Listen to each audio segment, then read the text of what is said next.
La balanza de pagos.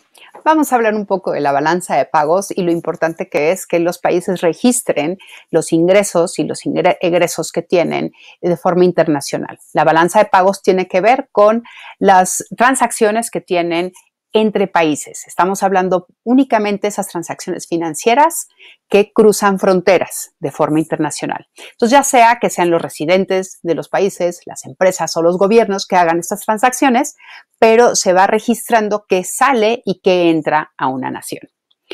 Estos registros se dividen en cuenta corriente, cuenta capital y cuenta financiera. En algunos casos vamos a ver que solo van a poner los dos rubros de cuenta corriente y cuenta capital.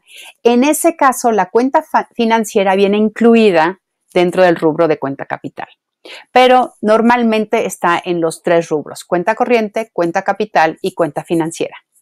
Y vamos a explicar qué lleva cada una. Primero, la cuenta corriente. La cuenta corriente incluye todas las transacciones relacionadas con los gastos y los ingresos de un país. Entonces, primero, la balanza comercial. Las exportaciones menos las importaciones que tiene un país hacia el exterior. La balanza en servicios.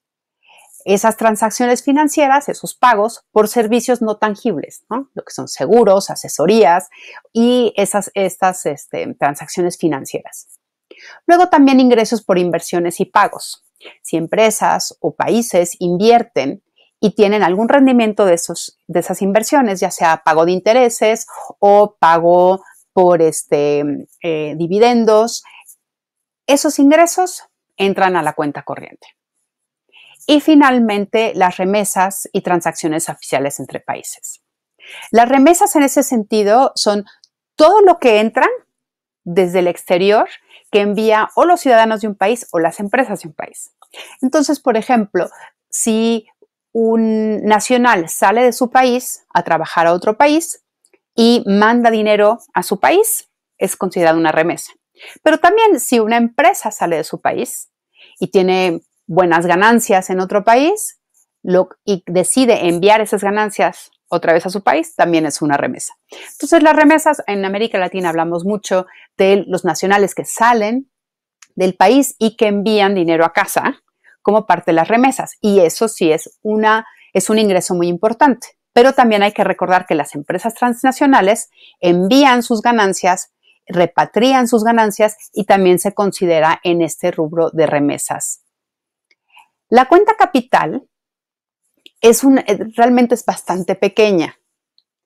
La cuenta capital incluye el perdón de deuda, ¿no? Si tienes un préstamo, que si un país le das un préstamo a otro y se renegocia el préstamo o se considera que hay que hacer un perdón de deuda, no queda en el limbo, no se queda en ningún lado. Se tiene que registrar en alguna parte este perdón de deuda y se registra aquí en la cuenta capital.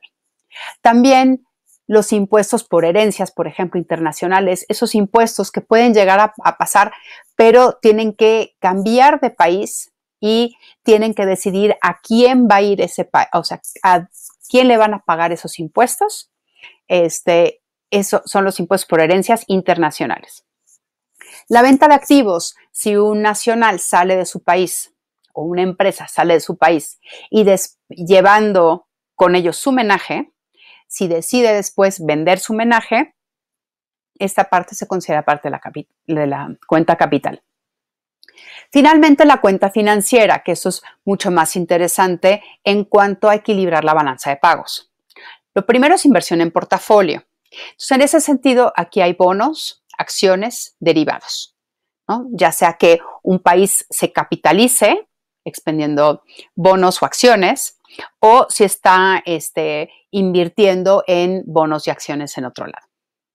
Otro puede ser la inversión extranjera directa, ese dinero que viene desde otro país y se establece de forma permanente. La inversión en portafolio a veces hasta puede ser un capital golondrino, pero la inversión extranjera directa normalmente hablamos de algo más permanente, ¿no? Una empresa que entra y se establece en el país, que no fácilmente puede irse, no fácilmente puede sacar el dinero. Y por último, las reservas. Las reservas es eso que tiene el país que respalda su moneda, ¿no? Entonces, normalmente en el Banco Central tendrán o moneda extranjera o tendrán oro o algo que respalde el valor de la moneda. ¿Ok? Y ahorita vamos a ver cómo es que funcionan estas tres partes, ¿no? Entonces, primero tenemos la cuenta corriente. Aquí tenemos las importaciones menos las exportaciones, los ingresos y los egresos de la balanza de servicios, los ingresos por inversiones y las remesas. ¿Ok? Entonces, al final de la cuenta corriente podremos tener un superávit o podemos tener un déficit. Después, la cuenta financiera es donde por lo general vamos a balancear un poco lo que está pasando en la cuenta corriente. Entonces, aquí vamos a incluir todo lo que es deuda, el financiamiento por venta de bonos, acciones o préstamos directamente con otros bancos extranjeros. Inversión extranjera directa, que es la entrada de inversión que viene de otro lado, y las reservas. Entonces, el total debe de ser 0.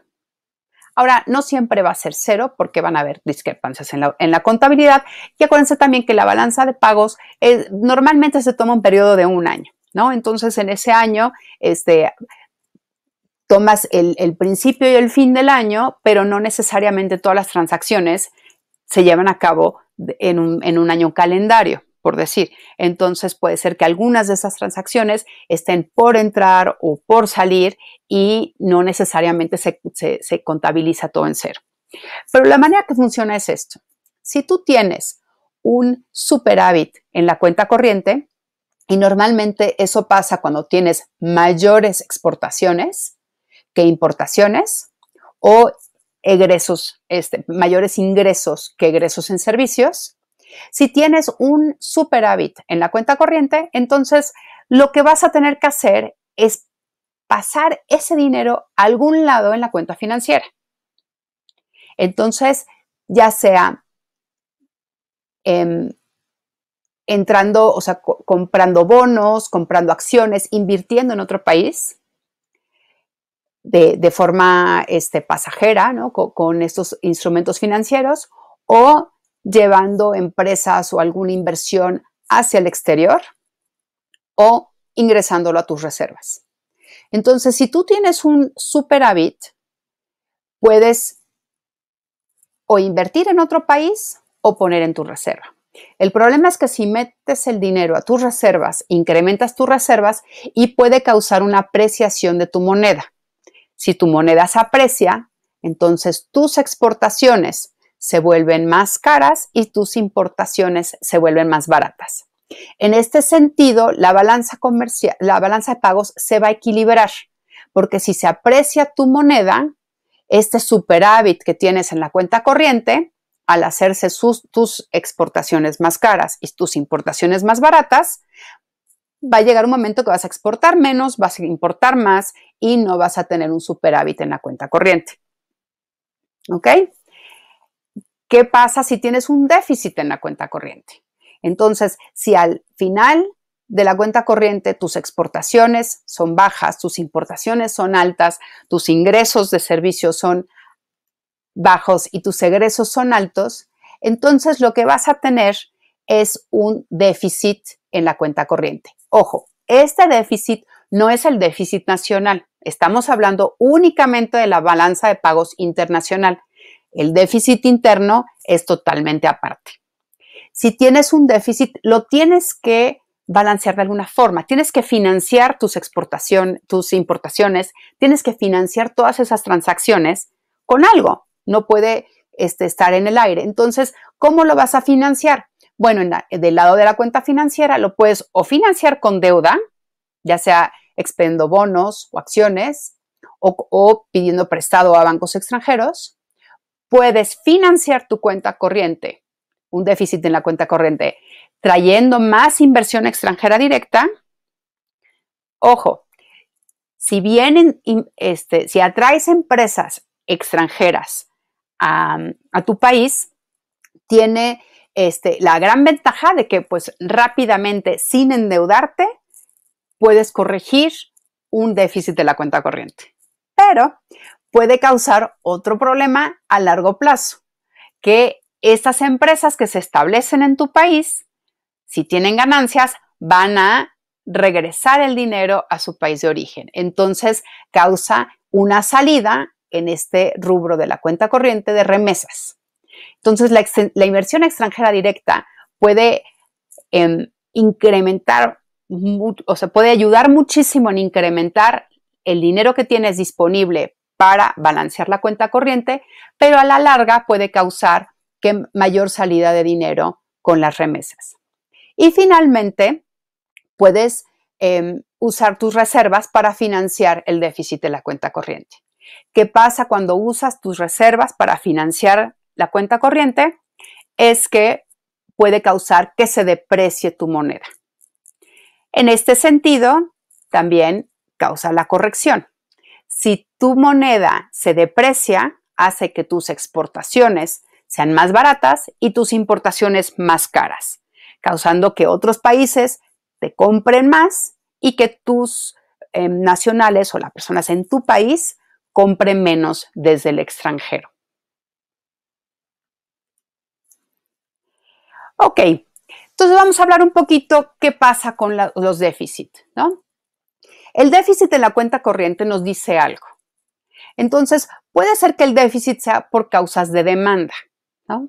Si tú tienes un déficit en la cuenta corriente, puede ser que tú tienes un crecimiento muy fuerte doméstico, por lo tanto necesitas importar más y necesitas tener mucho más desde el exterior, ¿no? Entonces no te das abasto con la producción interna y por lo tanto necesitas traer de exterior. Otra cosa que puede causar un déficit es que el resto del mundo tenga una recesión, por lo tanto no esté comprando tus productos y sus productos sean muy baratos y tu país esté comprando mucho, ¿no? O el último puede ser que tu moneda es muy fuerte. Si tu moneda es muy fuerte, entonces tus exportaciones van a ser muy caras y tus importaciones van a ser mucho más baratas. Entonces, lo que habíamos platicado es que finalmente, si tu déficit es por causa de demanda, no es tan grave porque puede ser un crecimiento o puede ser problemas de recesión en otras partes del mundo. No te están comprando productos, pero eventualmente va a cambiar y te van a comprar productos, ¿no? Entonces, en ese sentido, son como causas externas y hay que identificar cuáles son las causas antes de endeudarte para corregir un déficit en la cuenta corriente, ¿no? Porque si tu moneda es muy fuerte, entonces finalmente tal vez es mejor financiarte con tus reservas para que se vaya depreciando tu moneda y se vaya corrigiendo el problema, ¿no? Pero si el problema es por causa de oferta, ¿no? Que tengas muy baja inversión en tu país o que tengas una productividad muy baja, ¿no? Que por más de que invierten, la verdad es que tus productos no salen buenos, no tienen suficiente. O tienes mucha inflación, no has podido controlar la inflación de forma interna, pero eso causa que los productos al momento que están cambiando o que están importando productos, pues la inflación interior causa un problema de compra. Otro puede ser que tienes un costo laboral muy alto, que es muy caro trabajar en tu país y por lo tanto cualquier producto hecho en tu país es muy caro. O que tenga una calidad de productos muy baja, ¿no? Si produces algo y nadie lo compra porque tiene fama de tener mala calidad, pues entonces es un problema de oferta. Y el último es el agotamiento de recursos. Si tu recurso o tu mayor venta es algún recurso agotable, entonces al momento que se agota el recurso, pues vas a tener un problema con tu cuenta corriente porque vas a seguir importando los productos que necesitas y ya no tienes producto para exportar, ¿no? Por ejemplo, si tu exportación es de petróleo y se te acaba el petróleo, o de litio y se te acaba el litio, o otra cosa, ¿no? Como carbón, pero ya nadie quiere carbón. Entonces, ese recurso que antes exportabas y con eso comprabas un recurso más barato, pero necesario, ¿no? Como trigo o algún otro alimento, al momento que ya no tienes ese recurso para exportar, de todos modos tienes que importar el alimento. Entonces vas a causar un déficit en la cuenta corriente. Ok, entonces, recapitulando, un país puede contrarrestar un déficit en la cuenta corriente con inversión extranjera directa o buscando financiamiento externo. Ha sido de diferentes formas en diferentes periodos, ¿no? Hay periodos que todos quieren inversión extranjera directa y hay otros que lo que quieren es financiamiento externo, deuda, pensando en que no quiero que entren tantas empresas extranjeras, por lo tanto, prefiero endeudarme y tratar de mejorar mi industria interna, mi industria nacional, con deuda. Cuando tiene un país un déficit tanto en la cuenta corriente como en la cuenta financiera, puede perder reservas y se deprecia la moneda. Pero si tiene un superávit en las cuentas corrientes y financieras, entonces agrega sus reservas y va a causar una apreciación de la moneda. Entonces, también dependiendo de las prioridades del país, ¿qué es lo que va a querer? Que se deprecie la moneda para que sus exportaciones sean más baratas y sus importaciones más caras, o si quiere que se aprecie la moneda y por lo tanto va a hacer que sus importaciones sean más baratas y sus exportaciones más caras. Algunos de ustedes van a estar haciendo sus presentaciones sobre los fondos soberanos y nos van a platicar cómo es que se usan los fondos soberanos, sobre todo para evitar esta apreciación de la moneda.